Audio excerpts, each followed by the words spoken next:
Fala, meus queridos, bem-vindos a mais um vídeo. Vamos lá. Primeira coisa que a gente tem que analisar aqui no Bitcoin, a gente vai falar de muitas coisas hoje, é que o Bitcoin buscou uma área extremamente importante, um rompimento que foi feito aqui, duas zonas de resistências que foram rompidas e agora estão sendo retestadas como um suporte. Eu disse para vocês, antes de se preocupar se isso aqui era uma bull run ou não, era o estabelecimento de uma nova zona de suporte. Por quê, Felipe? Fundo ascendente, tendência de alta. Então a gente precisava que fizesse um fundo ascendente antes de bater o martelo dizendo que é uma tendência de alta ou não. Estabelecer um suporte aqui é interessante, né? Justamente por ter sido uma zona que já foi rompida.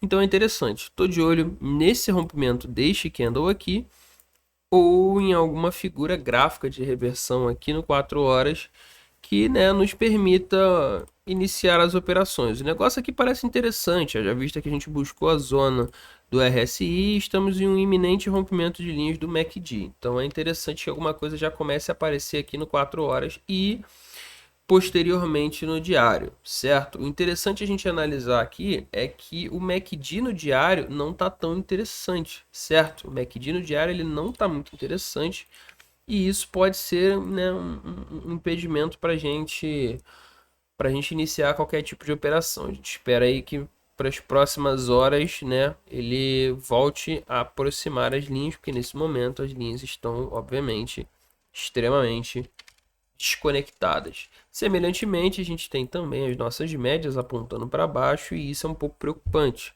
né? Porque isso aumenta a probabilidade de perder este fundo aqui e mergulhar muito mais a fundo.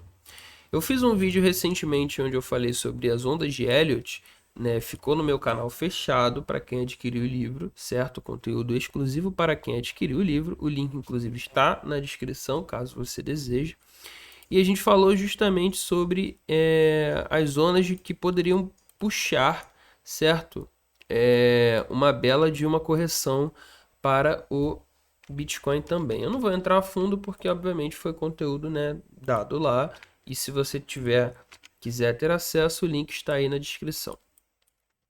Mas basicamente é isso que a gente está de olho agora. Para que eu faça uma operação de short muito mais alavancada aqui, né? Aqui eu shortei numa hora. Mas para a gente shortar no diário, seria interessante se ele rompesse e voltasse para retestar. Porque a gente teria o que? Um topo descendente. Topo descendente, a gente abriria operações de short sem problemas. É o que eu estou de olho agora. Eu espero que isso aqui seja uma reversão e então estou olhando para longas, até porque o super trend está positivo. O super trend positivo a gente pensa em abrir operações de long, obviamente. Certo? Semelhantemente, vamos dar uma passeada aqui. Curva de juros fez uma alta exponencial e dolorosa, mas vamos traçar uma Fibonacci aqui para ver se ela buscou alguma zona específica. Eu chuto que buscou a 618. Rompeu a 618 e está rumo a 786. Então, é ruim, cara. Isso aqui é ruim pra gente demais. Estabelece um medo pro mercado, certo? Buscou a zona de 60 do RSI, então pode ser que reverta, pode ser, mas nesse cenário temos uma tendência de alta aqui muito forte, até porque o Powell deixou bem claro, vamos continuar aumentando a taxa de juros, e isso é extremamente complicado para a gente, porque é um cenário onde o mercado acionário ele vai se pressionado para baixo. Enquanto os players do mercado conseguirem ganhar uma bela rentabilidade, se arriscando pouco em renda fixa, eles não vão querer se arriscar muito em ações.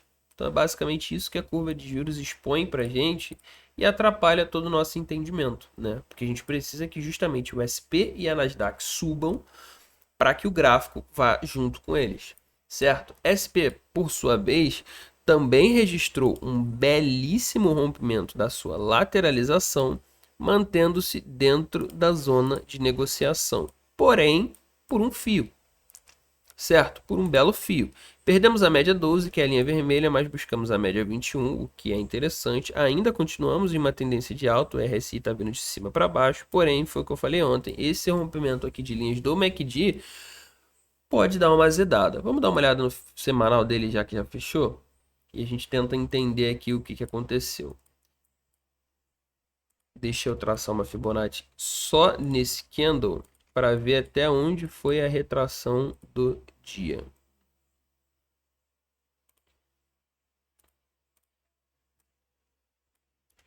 A gente fechou próximo, a gente fechou abaixo da 0,5.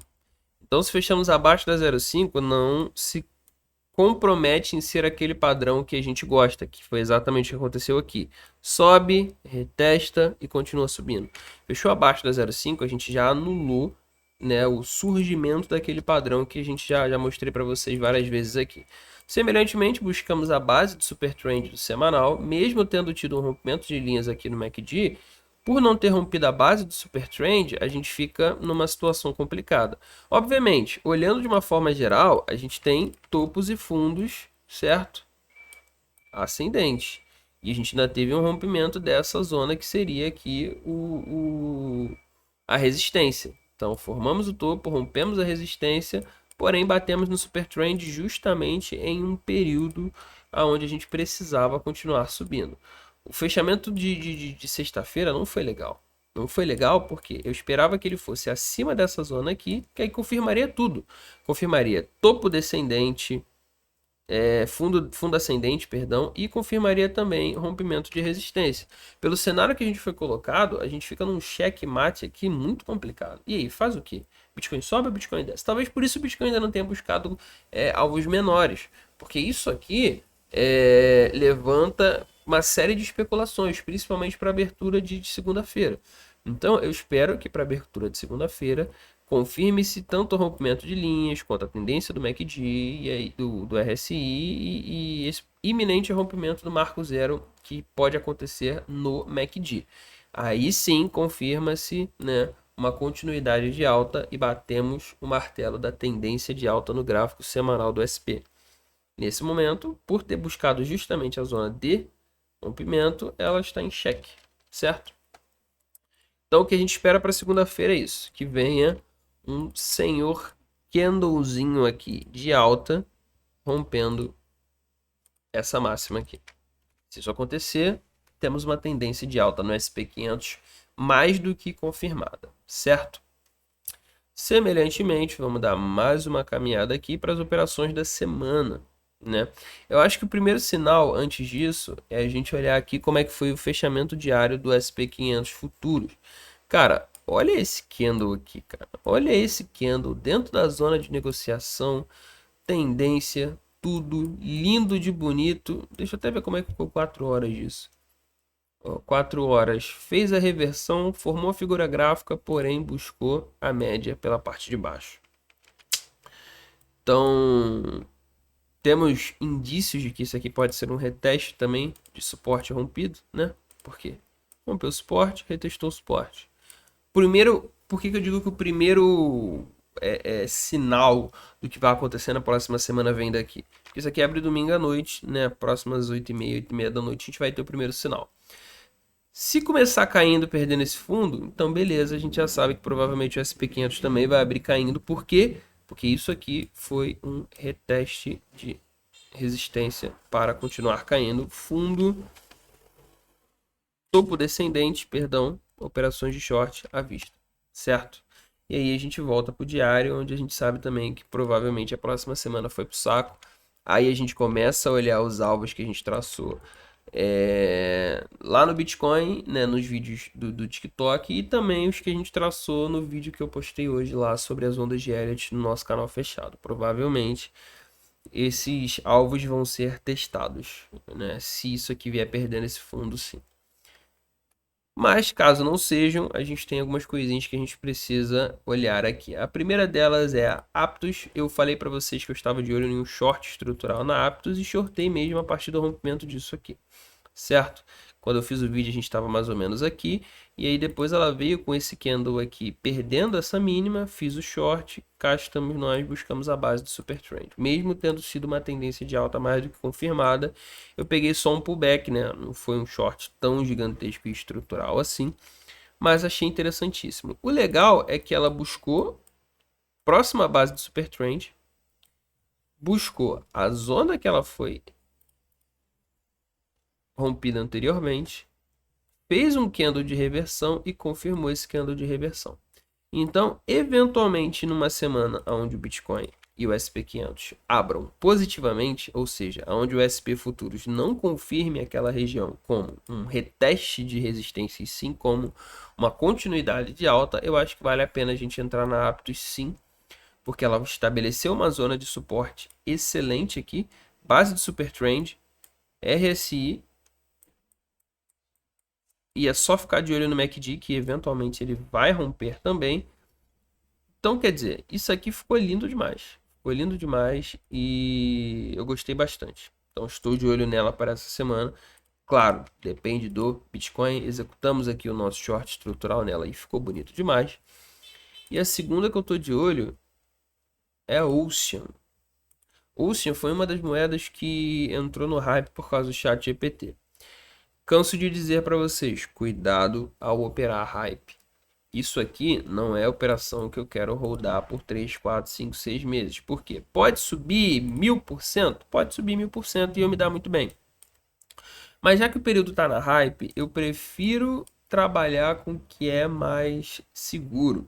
Então, se eu puder tirar aqui um lucro em swing trade, tirar, fazer, fechei, fui embora, show de bola. Eu acho muito mais sensato hoje do que especular um preço além do que o ativo é só porque ele está ligado a uma coisa que está na hype. Eu postei inclusive lá no TikTok um vídeo falando sobre o ChatGPT e o que eu acredito que vai ser ele daqui a um tempo. Então, por isso eu estou de olho na Ocean para o curto prazo.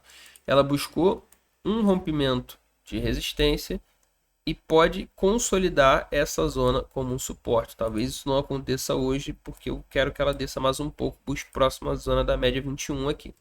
Se isso acontecer, ela vai ter feito um sinal gráfico interessante, porque até ela fazer isso, o RSI também busca os 50 aqui. E aí a gente começa a dar uma precificadinha nela, né? Eu chuto, dá para a gente buscar ali 67 centavos nela se ela buscar essa região aqui. Porque ela vem, a gente busca ali um 618 da Fibonacci, acho interessantíssimo. Uma operaçãozinha aí clean, buscando uma média de 60%, acho bem interessante nela. Porque a hype pode levar ela até muito mais do que esse preço? Pode. Mas vocês sabem como é o meu objetivo e a minha forma de pensar operando hype, né? Entre e saia o mais rápido possível, pega teu lucro, vira as costas e dá tchau. Então a Ocean, ela tá fazendo um padrão aqui interessantíssimo e eu gosto desse padrão. Rompimento com reteste, fundo ascendente, operação de compra sem dó. São essas duas operações que eu estou de olho essa semana. Ambas dependem, obviamente, de um caráter estrutural, tanto do SP500 quanto do Bitcoin. Não estou de olho em operações de short ainda, porque preciso do fundo do topo descendente do Bitcoin para poder pensar em operações futuras, certo? Isso ainda não ocorreu. Se o Bitcoin voltar, fizer um topo descendente, continuar caindo, aí sim a gente vai querer abrir operações de short, certo? Porque a gente vai estar olhando para os alvos que foram traçados mais abaixo. E, no mais, é isso que a gente tem para essa semana. Tem essas duas operações que eu estou de olho. Porém, todas dependem de uma alta exponencial do SP e do Bitcoin, certo? Curva de juros continuando a subir, expectativa de juros futuros continuando a subir, o mercado ele fica muito pressionado, sim. Então a gente depende que dados positivos saiam para a euforia do mercado voltar a fomentar e, por consequência, o gráfico continuar um processo de alta. Até que isso aconteça, infelizmente, a gente só aguarda o melhor momento para entrar, certo? Nesse momento, a gente quer entrar. A gente quer entrar, diferente de quando eu disse aqui em cima, não entra, porque aqui em cima é resistência, aqui não é mais resistência, aqui é zona de suporte. Então a gente quer entrar. A diferença de agora é que a gente precisa que realmente confirme como um suporte para que a gente entre, entendeu? Aqui não era para entrar. Aqui eu falei, resistência não entra, não é doideira. Aqui o pensamento é diferente. Queremos entrar. Só que para isso, a gente precisa que haja uma confirmação gráfica de que de fato isso é um suporte, porque é uma zona de suporte. Só que é uma zona que ainda não foi confirmada e consolidada, porque ela pode vir perder e ser uma zona de suporte que não foi respeitada, o que é normal para o gráfico. Então, Para que a gente compre numa zona de suporte, a gente precisa de fato estabelecer que é um suporte consolidado e retestado. Está em período de reteste agora. A semana que vem vai dizer para a gente se esse reteste foi concluído ou reprovado, certo? E é isso. Deixe seu like, segue se você não é inscrito, dá uma olhada no link da descrição, porque fizemos os vídeos sobre onda de Elliott hoje, eu expliquei todo o conceito sobre ondas de Elliott e também nós podemos ter iniciado um segundo período de ondas de Elliott, sim. Para você saber, só entrando lá, eu vou dar esse privilégio específico para as pessoas que, né, confiaram no meu trabalho. Se você quiser, tá lá, seja muito bem-vindo. E é isso. Valeu. Tamo junto.